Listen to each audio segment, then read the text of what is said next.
Hi friends, అందరికీ నమస్కారం. Hamsaveni gut YouTube ఛానల్కి వెల్కమ్ ఫ్రెండ్స్, వెల్కమ్. ఇంతవరకు ఎవరైనా నా ఛానల్ని సబ్స్క్రైబ్ చేసుకోకపోతే please subscribe my channel friends. అందరికీ ఏరువాక పౌర్ణమి శుభాకాంక్షలు మాస్టర్స్. ఏరువాక పౌర్ణమి అంటే మరి ఎద్దులను పూజించే పండుగ అని మనందరికీ తెలిసిందే కదా ఫ్రెండ్స్. దాని గురించి కొద్దిగా తెలుసుకుందామా. మరి ఏరువాక పౌర్ణమి అనేది తెలుగు రాష్ట్రాల్లోనూ ముఖ్యంగా మనము గ్రామీణ ప్రాంతాల్లో అంటే గ్రామాల్లో రైతులు ఎంతో భక్తి శ్రద్ధలతో జరుపుకునే ఒక ముఖ్యమైన పండుగ. జ్యేష్ఠమాసంలో వచ్చే పూర్ణిమ రోజున ఈ పండుగను మనం జరుపుకుంటాం ఫ్రెండ్స్. ఏరువాక అంటే నేలను దున్నడం, అంటే అప్పటికప్పుడు దున్ని పని ప్రారంభించడం అంటే అని అర్థం. ముసలి ముతక చిన్న పెద్ద అనే తేడా లేకుండా గ్రామంలోని రైతులందరూ కలిసి జరుపుకునే తొలి వ్యవసాయ పండుగనే ఈ ఏరువాక పౌర్ణమి. ఈ పండుగ వెనుక ఒక నేపథ్యం ఉంది. ఏరువాక పౌర్ణమి నేపథ్యం ఏమిటంటే, పురాణాల ప్రకారము మరియు శతాబ్దాలుగా వస్తున్న ఆచారం ప్రకారం ఏరువాక పౌర్ణమి అనేది ఒక ఆచారం కాదు, అది భూమిపుత్రుడైన రైతు ప్రకృతికి కృతజ్ఞత చెప్పుకునే సందర్భం. చూడండి ఫ్రెండ్స్, మనకు కృతజ్ఞత అనే దానికి ఎంత ఇంపార్టెంట్ ఉందో మనకు అర్థం చేసుకోవాలి. అంటే అందుకనే మనకున్న దాని పట్ల కృతజ్ఞతగా భగవంతుడికి ఉంటే మనకు అనంతంగా ఆ భగవంతుడు ఇస్తాడు. మరి ఏమిటి అంటే, తొలకరి పలకరింపు. మొదటిది, ఎండాకాలం ముగిసిపోయి ఆకాశంలో నల్లని మబ్బులు కమ్మి తొలి ఋతుపవనాల వర్షాలు కురిసే సమయమే ఇది. ఎండిపోయిన భూమి వర్షపు జల్లులతో తడిసి విత్తనాలు చల్లడానికి సిద్ధమవుతూ ఉంటుంది. ఈ సమయంలో వ్యవసాయ పనులను ప్రారంభించడానికి రైతులు ముహూర్తంగా దాన్ని ఎంచుకుంటారు. ఎందుకంటే వర్షము చినుకులు స్టార్ట్ అవుతాయి కాబట్టి పంటలు వేయడానికి విత్తనాలు చల్లడానికి సిద్ధంగా ఉంటారన్నమాట. రెండవది, హలధరుడైన బలరాముని పూజ కూడా చేస్తారు.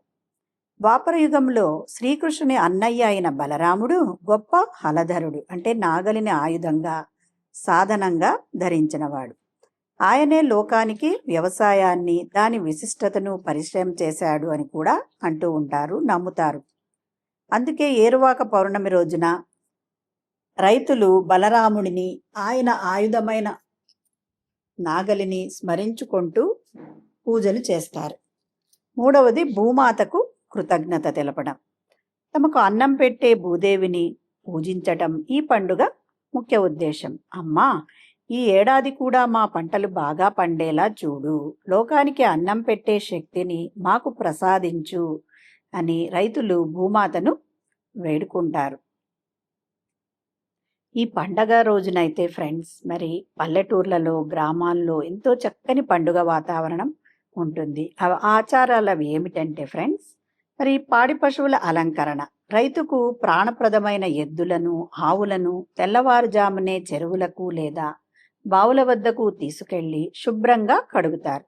వాటి కొమ్ములకు రంగులు పూసి, కాళ్లకు గజ్జెలు, మెడలో గంటల హారాలు, మువ్వల తాళ్ళు కట్టి అందంగా అలంకరిస్తారు. నాగలి పూజ కూడా చేస్తారు ఫ్రెండ్స్. వ్యవసాయానికి వాడే నాగలి, కత్తి వంటి పనిముట్లను శుభ్రం చేసి వాటికి పసుపు కుంకుమలు పెట్టి పూజిస్తారు. ఇంకొకటి, కేచరాన్నం అంటే పాయసం చేస్తారు ఫ్రెండ్స్. ఈరోజు ఇంట్లో కొత్త బియ్యం, బెల్లం, పాలతో పాయసం వండుతారు. దీనిని మొదట ఇష్టదైవానికి, భూమాతకు నైవేద్యంగా సమర్పిస్తారు. ఆ తర్వాత కొంత భాగాన్ని పశువులకు తినిపించి మిగిలిన దాన్ని రైతులే ప్రసాదంగా కూడా తింటారన్నమాట. ఇంకొకటి, తొలిచాలు అంటే ఏరువాక సాగడం అని కూడా అంటారు దీన్ని. మధ్యాహ్నం లేదా సాయంత్రం ముహూర్త సమయానికి అలంకరించిన ఎద్దులను నాగలికి కట్టి ఊరి పొలిమేరల్లోని చేనుకు తీసుకెళ్తారు. అక్కడ భూమి పూజ చేసి మొదటిసారి నాగలితో భూమిని దున్నుతారు. దీనినే తొలిచాలు అంటారు ఫ్రెండ్స్. ఆ తర్వాత విత్తనాలు చల్లి వ్యవసాయ పనులను అధికారికంగా ప్రారంభిస్తారు. ఇది ఒక పండుగ మాత్రమే కాదు ఫ్రెండ్స్, మనిషికి ప్రకృతికి చూడండి మరియు పశుపక్షాదులకు మధ్య ఉన్న అవినాభావ సంబంధాన్ని చాటి చెప్పే ఒక అద్భుతమైన సాంప్రదాయం ఫ్రెండ్స్. ప్రకృతిని గౌరవిస్తూ ఈ పండుగ రైతు జీవితంలో ఎంతో ఆశలను, కొత్త ఉత్సాహాన్ని నింపుతుంది ఫ్రెండ్స్. మరి అలాగే ఏరువాక పౌర్ణమి ఒక రైతు కథ కూడా ఉంది ఫ్రెండ్స్. దీనిని వింటే మనకు చక్కని సిరి సంపదలతో, ఆయురారోగ్యాలతో జీవిస్తామని కూడా పాతకాలం నుంచి నానుడి ఉంది ఫ్రెండ్స్. ఆ రైతు యొక్క కథ ఈ ఏరువాక పౌర్ణమికి తప్పకుండా వినవలసిన కథ విందాం. అంటే దీన్ని నమ్మకము కష్టార్జితము అని ఒక రైతు కథ. ఒక ఊరిలో రామయ్య అనే ఒక నిరుపేద, కష్టపడే తత్వం ఉన్న రైతు ఉంటాడు. అతనికి 2 ఎకరాల మెట్ట భూమి, ఒక జత ముసలి ఎద్దులు మాత్రమే ఉంటాయన్నమాట. ఆ ఊరిలో అందరి రైతులకి పెద్ద పెద్ద భూములు ఎన్నో ఉన్నాయి. అంటే ఇతనికి మాత్రము 2 ముసలి ఎద్దులు, 2 ఎకరాల మెట్ట ఉంది. ఒక ఏడాది ఏమైందంటే సరిగా వర్షాలు పడలేదన్నమాట. కరువు వచ్చేలా ఉంది. పెట్టుబడి విత్తనాలు వేస్తే అవి కూడా నష్టపోతాము అని రైతులు అనుకొని చేతులు ముడుచుకొని ఊరికే కూర్చున్నారు. కానీ రామయ్య ఏం చేశాడంటే అతనికి ఇంకేది లేదు ఆధారం. భూమిని నమ్ముకుంటే ప్రాణం పోదు అనే ఒక నమ్మకం అనేది ఉందన్నమాట అతనికి. అతను ఆ ఏరువాక రోజున సంకల్పం చేసుకున్నాడు. జ్యేష్ఠ శుద్ధ పౌర్ణమి వచ్చింది. రామయ్య తెల్లవారుజామునే లేచి తన ముసలి ఎద్దులను శుభ్రంగా కడిగి, కొమ్ములకు రంగులు పూసి, గజ్జెలు కట్టి నాగలిని అలంకరించుకున్నాడు. ఇంట్లో ఉన్న కొద్దిపాటి బియ్యంతో పరమాన్నం వండించి భూదేవికి, ఎద్దులకు కూడా నైవేద్యంగా పెట్టేశాడు. ఊరి పెద్దలందరూ చూసి, ఎందుకంటే కరువు వస్తుంది అని అనుకున్నారు కదా. కానీ ఆ రామయ్యను చూసి అందరూ నవ్వుకుంటున్నారనమాట. ఒరే రామయ్య, మబ్బు ముక్కలేదు ఆకాశంలో, అందరూ నాగళ్ళు పక్కన పెట్టేస్తే నువ్వేమో ఈ ఎండలో పొలానికి బయలుదేరుతున్నావు, శ్రమంతా వృధా అవుతుంది అని ఎగతాళి చేస్తూ ఉన్నారన్నమాట. దానికి రామయ్య ఏమన్నాడంటే నవ్వుతూ ఇలా అన్నాడు, అయ్యా, ఏరువాక పౌర్ణమి అంటే ప్రకృతికి మనల్ని సాకే భూదేవికి కృతజ్ఞత చెప్పుకునే రోజు. చూడండి, మరి మనకి ఇంత ఇచ్చిన ఆ భూమాతకు, ఆ ప్రకృతి వర్షం లేకుంటే మరి పంటలు పండవు కదా ఫ్రెండ్స్. వాటికి కృతజ్ఞత చెప్పుకునే రోజు ఈ రోజు. కాబట్టి వర్షము పడటము పడకపోవటం అనేది దేవుని దయ.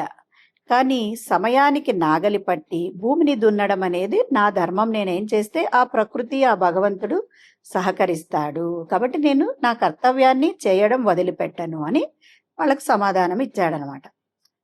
కష్టానికి దక్కిన ఫలితం ఏమిటంటే ఫ్రెండ్స్, అన్నట్టుగానే రామయ్య ఏరువాక రోజున శుభముహూర్తాన పొలంలో నాగలి పట్టి దుక్కి దున్నాడనమాట. మిగతా రైతులంతా రామయ్య పిచ్చివాడని అనుకున్నారు. కానీ ఆశ్చర్యంగా ఏమైంది, రామయ్య దుక్కి పూర్తి చేసిన 2 రోజుల్లోనే ఆకాశం మేఘావృతమై ఊరి మొత్తంలో కేవలం రామయ్య పొలం ఉన్న పరిసర ప్రాంతాల్లోనే మృగశిరకార్త వర్షాలు సమృద్ధిగా కురిశాయి. భూమి అప్పటికే దున్ని సిద్ధంగా ఉండడంతో రామయ్య వెంటనే ఏం చేశాడు, వర్షం పడింతూనే విత్తనాలు చల్లాడు.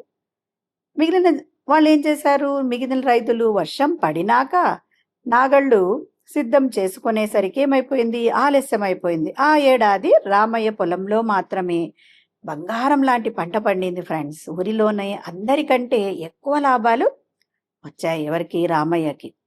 అంటే మనకు ఈ కథ ద్వారా మనం ఏం తెలుసుకోవచ్చు, సందేశం ఏమిటి అంటే ఫ్రెండ్స్, ఏరువాక పౌర్ణమి అనేది కేవలం ఒక ఆచారం కాదు, సమయ పాలన. అంటే మనం కరెక్ట్ టైంకి ఏం చేయాలో అది చేయాలి. నిరంతర శ్రమ, ఎప్పుడూ శ్రమ పడుతూ ప్రకృతి పైన నమ్మకం అనే 3 సూత్రాలను రైతులకు గుర్తు చేసే పండుగ. కాలం కలిసి వచ్చినా రాకపోయినా తన కర్తవ్యాన్ని నమ్మి పనిచేసే రైతుకు ఆ భూదేవి ఎప్పటికీ అన్యాయం చేయదు కదా ఫ్రెండ్స్. మరి అదే జరిగింది. రామయ్య పొలంలో ఏమైంది, బంగారు పంట పండింది కదా ఫ్రెండ్స్. అందుకనే మరి మనం ఏం తెలుసుకోవాలి అంటే, కృతజ్ఞత అనేది, నమ్మకం అనేది, సమయం ఏ టైంకి ఏం చేయాలో ఆ భగవంతుడే చూసుకుంటాడు. అందుకనే మనం నమ్మకం ఉంచాలి. దేని మీదైనా నమ్మకం ఉంచితే ఆ ప్రకృతి గాని, ఆ విశ్వం గాని, భగవంతుడు గాని మనం చేయాల్సింది చేస్తే వచ్చేది ఖచ్చితంగా వస్తుంది కదా ఫ్రెండ్స్. అదే మనం ఈ కథ ద్వారా తెలుసుకునేది. మరి అంతేకాకుండా ఈరోజు మనం చక్కగా ఏరువాక పౌర్ణమి కథ అంటే ఏమిటి అని ఆచారాలు కూడా తెలుసుకున్నాం కదా ఫ్రెండ్స్. మరి ధ్యానం ఎలా చేయాలి? ధ్యానం కూడా నమ్మకంతో చేయాలి ఫ్రెండ్స్. నమ్మకం ఉంటే ఏదైనా ఫలిస్తుంది. అందుకనే మరి చక్కగా ధ్యానం ఎలా చేయాలి అంటే, కింద కూర్చున్న వాళ్ళైతే సుఖ స్థిరాసనంలో కూర్చోవాలి. పైన కూర్చున్న వాళ్ళైతే కాళ్ళు 2 క్రాస్ చేసుకోవాలి. వేళ్ళలో వేళ్ళు పెట్టుకోవాలి. కళ్ళు 2 సుతారంగా మూసుకొని అద్దాలుంటే పక్కన పెట్టేయాలి ఫ్రెండ్స్. మన సహజమైన శ్వాసను గమనిస్తూ ఉండాలి ఫ్రెండ్స్. అలా గమనిస్తే మనకు చక్కగా ఆలోచనారహిత స్థితి ఏర్పడుతుంది ఫ్రెండ్స్. ఆ టైంలోనే మన బ్రహ్మం రంధ్రము ద్వారా మనకు ఆకాశంలోని కాస్మిక్ ఎనర్జీ మన శరీరంలోనికి వెళ్ళి మన శరీరాన్ని అత్యంత ఎనర్జెటిక్గా అంటే శక్తివంతంగా చేస్తుంది. రోగాలన్నీ వెళ్ళిపోతాయి. మానసిక ప్రశాంతత ఏర్పడుతుంది friends. Thank you so much. Thank you.